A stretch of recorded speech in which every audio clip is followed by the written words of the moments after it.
Well, what's going on today, y'all? Today is part 3 of Upgrade to Strat.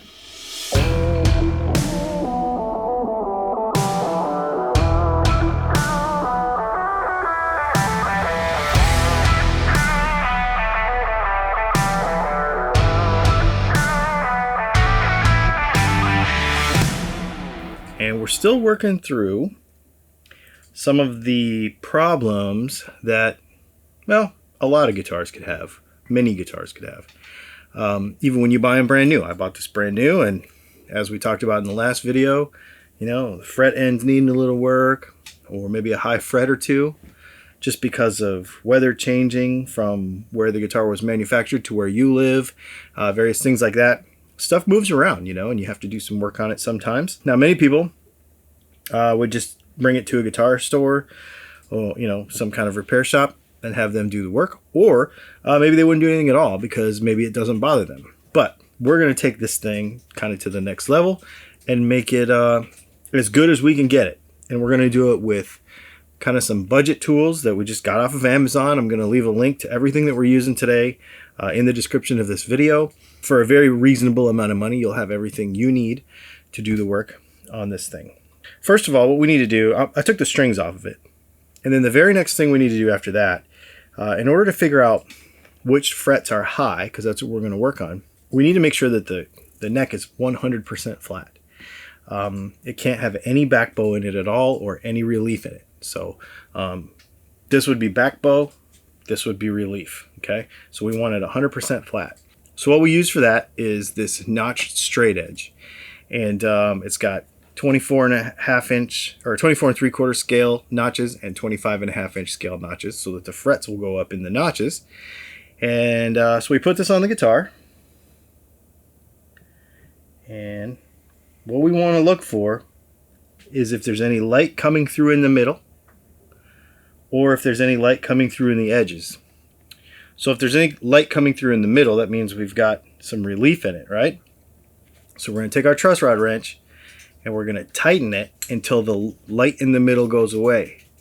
If for some reason we have back bow, meaning that there's no light in the middle, but we can see light on the ends, that means the neck's bent this way, right? We're going to loosen that truss rod, and we're going to just let that thing relax and get straight. This might take a little bit of fiddling, and to tell you the truth, if it feels like you have to move it a lot, move it, let it sit for a little bit, and come back. Because this stuff can continue to move a little bit, depending on the weather, depending on the humidity. So just make sure, take your time getting this part right. Make sure that the fretboard is 100% flat before you continue. Okay, next step is we're going to take our fret rocker. I bought a fret rocker a couple weeks ago, but I didn't like it because it had these little rough edges on it. It was a stamped steel piece. I didn't think it was very good. So I'm changing all the links out. This aluminum one is a lot nicer. It's flatter and straighter. And what we're going to do is, you notice it has varying lengths on it. We want to be able to bridge across 3 frets at a time. So down here, you're going to use the longest end and bridge across 3 frets, right? And I do this in 3 zones. I do this in the top, middle, and bottom. And we'll get to why in a minute. Top, middle, bottom. Go to the next one. Work your way all the way down. And we're going to get to a spot here where we have to flip it over and then use a different edge, so that we don't bridge across too many frets. Otherwise, it won't actually rock like it's supposed to. That's why they call it a fret rocker. We don't want it to rock. We want it to be 100% flat. But we're going to get to a spot right here. There's a little bit of a rock right there. That means the end of that fret right there is high, because I'm bridging over these 3, and it's a little high. Now here's the interesting part. In the middle, it's fine, and in the bottom, it's fine. So I marked with a Sharpie just the top part of that fret. Continue to go down the neck, and we work all the way down until we're way down here, and we're doing just one little tiny spot at a time. I count after doing that on this neck, I count 1, 2, 3, 4 little high spots. So what we're going to do then is we're going to mark that with a Sharpie, which I've already done. We're going to take our sanding beam. Now, this is a short sanding beam. In order to do a whole fretboard, you use a real long one because you don't want this thing to like be on an angle. But I'm just spot repairing a couple of frets. And so I don't want to do the whole thing. So what we're going to do is I'm literally just going to touch this. Now, it's got different grades of sandpaper. And I'm actually not even going to use the most aggressive one because I don't even think I need to do a whole lot. We're going to place this on here.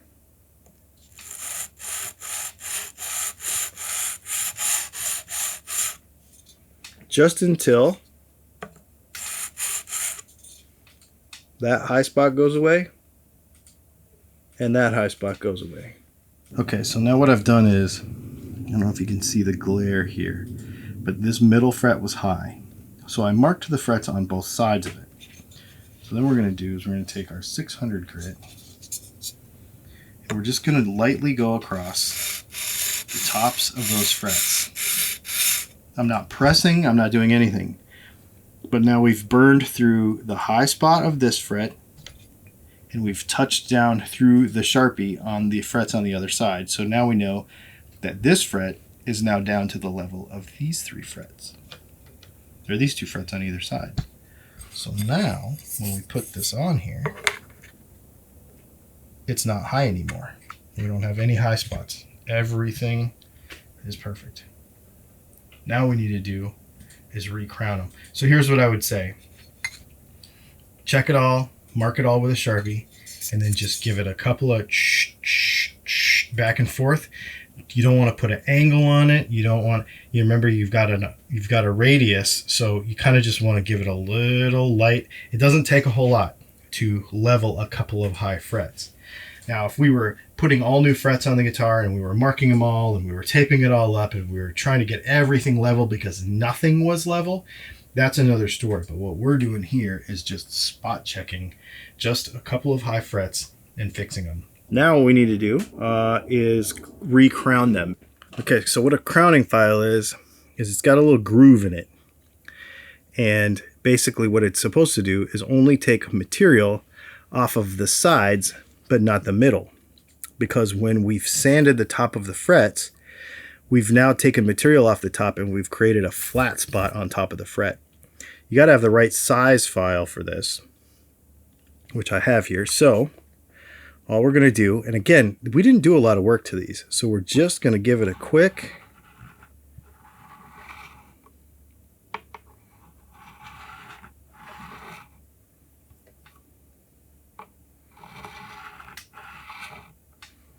and that's that.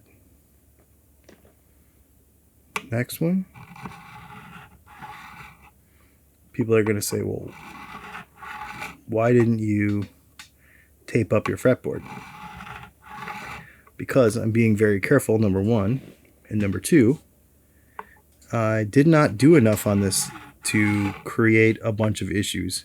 This is literally just, we're literally just touching up. Now, what we're going to do is we are going to use our lizard spit polishing pads that I use on all these guitars. And we are going to polish up these frets. All right, so the frets are all polished up.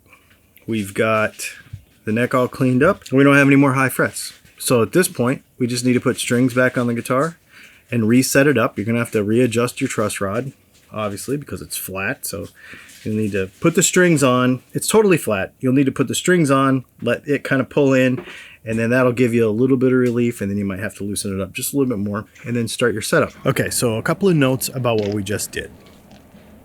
People are going to be jumping through the internet and being like, you did it wrong. You didn't tape it up. You didn't do this right. You didn't do that right. You didn't level enough frets. You didn't mark enough frets. You didn't blah, blah, whatever. I don't care.